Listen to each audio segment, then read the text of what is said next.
Hello everyone and welcome to a video about Dota 2. Now, this video is going to be primarily oriented at people who are extremely new to Dota 2. Maybe they haven't played before, or they've only played a couple of matches.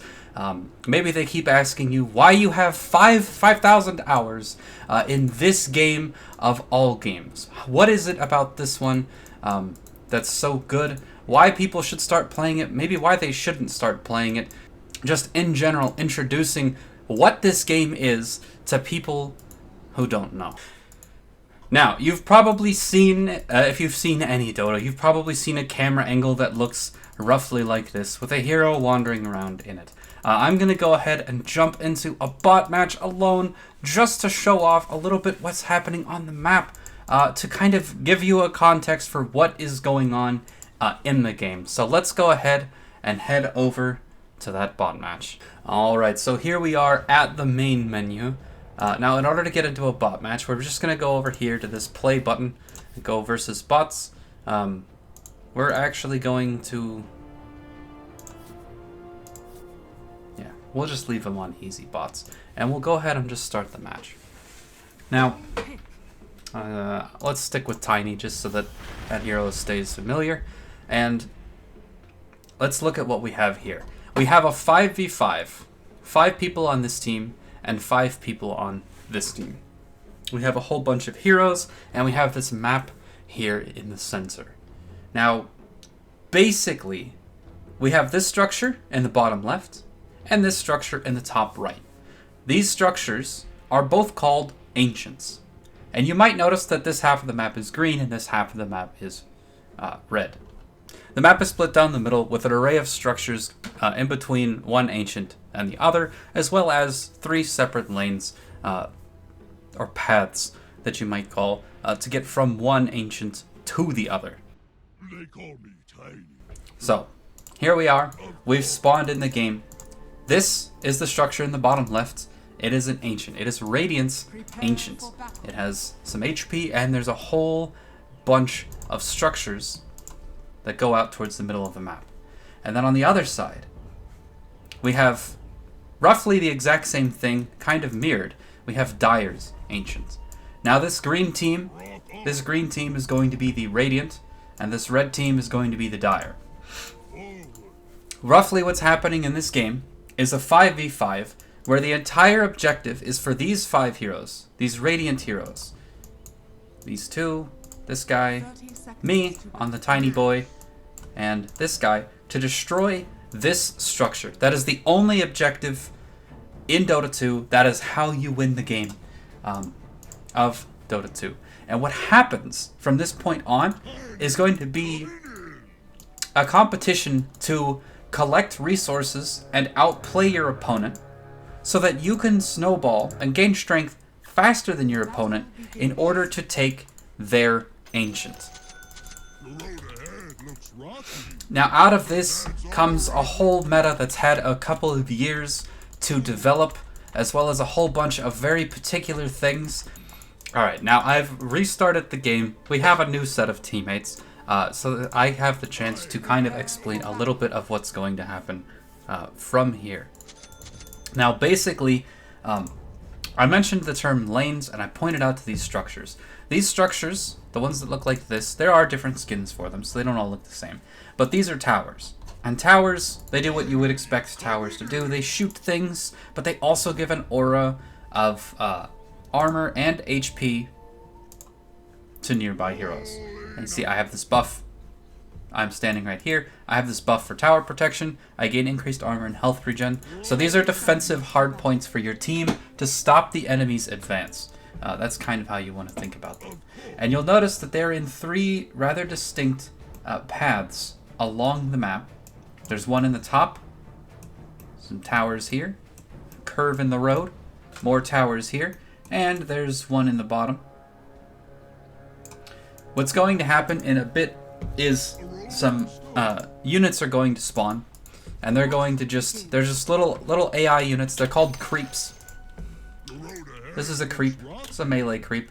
And they're just going to run down these lanes, in all 3 lanes at the same time, towards the opponent. Now these creeps, they have a couple of things about them that are rather interesting. One of the most useful things about them is that they hit enemy structures. So if I get my creeps to hit the enemy structure,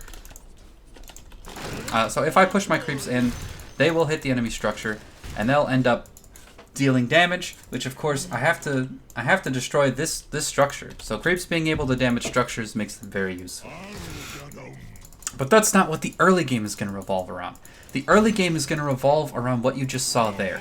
Getting a last hit, or what's called a last hit, and a little explosion of plus 52 gold happens whenever I hit a creep.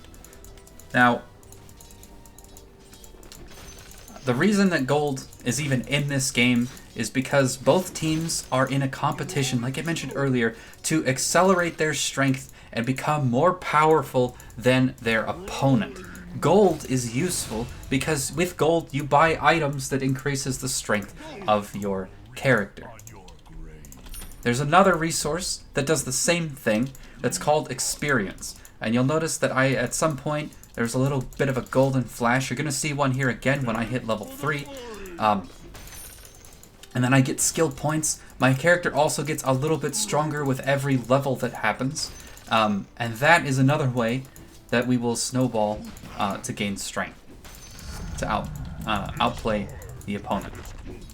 The early game is a bit of an economy game, where both teams are just trying to gain strength as fast as they can, specifically trying to gain strength faster than their opponent. So I'm going to make sure that I get every last hit that I can, because it's gold.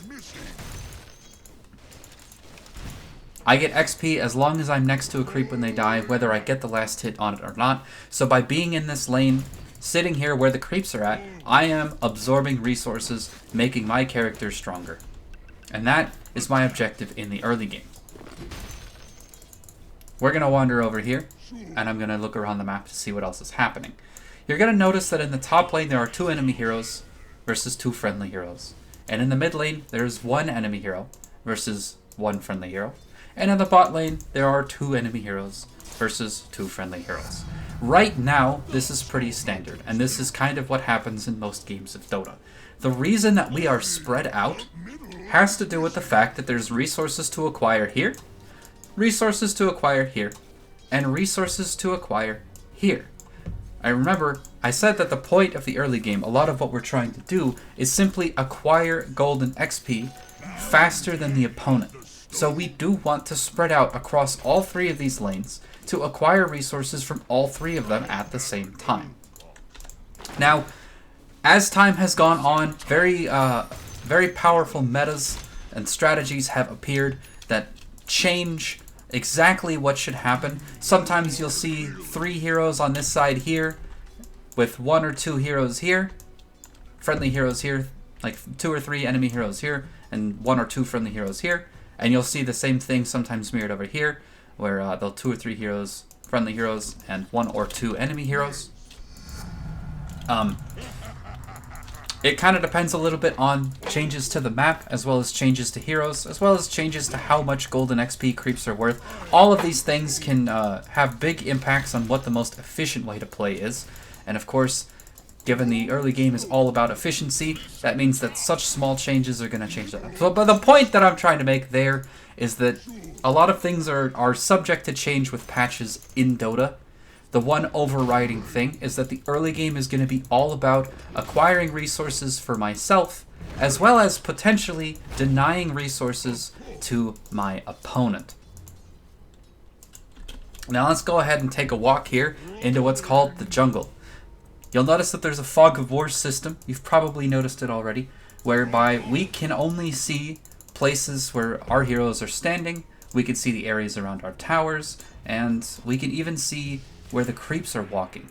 They give a little bit of vision in the areas next to them. But there's a lot of the map that we can't actually see without going to directly. And in these parts of the map, there is things like, look at these boys. Look, there's just enemies. They're just chilling here, smacking the ground because he's an angry boy. And if we kill these, they're actually worth money. So I'm going to go ahead and kill these really quick, just to showcase that they are in fact worth money. 30 gold from that one. 26 gold from that one. So, yeah, there are more resources to acquire than just the lanes. Anyway, there's reasons why some heroes do and don't take those early on. Given that there are resources outside of the lanes, there's a lot of back and forth that goes on, a lot of strategy at play in deciding where heroes should be at what times, and some heroes are better at going into the jungle and killing these creeps than others. This makes it so that there's a constant game of strategy of how can we acquire the most amount of resources without losing to the enemy team. That's basically what you want to do. You want to ride a thin line between being very greedy and acquiring XP and gold much faster than your opponent, but you also don't want to lose. You'll notice that when they walk two heroes at me, I kind of just have to back off because I don't win a 2v1. So, right now, I don't get to gain any resources when that Witch Doctor is mid. And that's really important because Witch Doctor could be in the jungle hitting these creeps, but instead he's denying resources to me. That'll get important. That is something that's actually worth for him to do from time to time, depending on what's actually happening. Other than that, what's going to happen from here is going to be a kind of long back and forth, whereby every character in the game slowly gets stronger, albeit at kind of different rates. The speed at which heroes get stronger is not the same.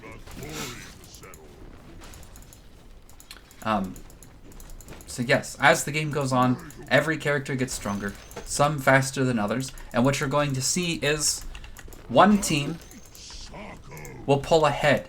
They'll gain the advantage, and they'll start pushing the enemy team back into their base. They'll start destroying these outer towers, and they'll eventually win the game. Now, there's a lot of back and forth in Dota, and that's what makes it so interesting. That's why games can go on for 20, 30, sometimes 40, or even 50 or beyond minutes, is the fact that the games have some of essentially comeback mechanics.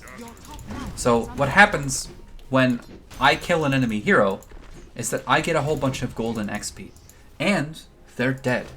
While they're dead, they can't gain any resources, and they don't get any stronger. This is important because it means that even if the enemy is ahead, if my team can group up and kill enemies that are trying to gain strength, we can delay and even come back ahead of heroes that were already out farming us or even out laning us. Which makes it the back and forth have plenty of potential. Even though one team might be clearly ahead, they still have the potential to lose if the enemy team has better skill or better strategy, or sometimes even just some heroes get stronger as the game goes on. Every time you get a skill point, you can level a new ability. And what this means is that a level 3 hero only has 3 skill points. And maybe that hero is really strong once they get 5 or 6 skill points, but not very strong when they have 3 or 4. So there's a constant back and forth where heroes have what are generally referred to as power spikes.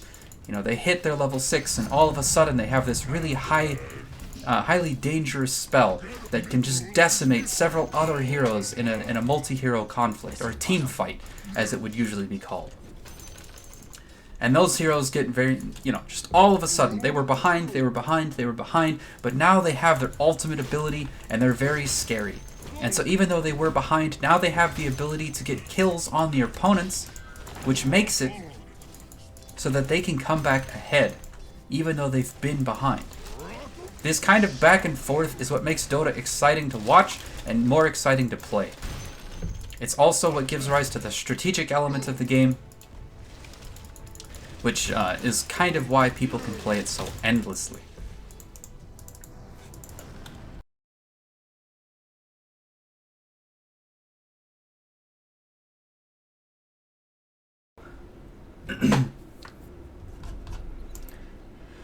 Anyways, here we are back in the demo mode with my boy Tiny, just hanging out next to this tree with that little bird over there. Oh god, let's get that out of the way. Let's look at that. Look at that. Look at what a high resolution bird. Anyway, I want to end this video here. This video is meant to be a little bit of an intro for people who are brand new to Dota, so hopefully I explained a little bit about what's happening.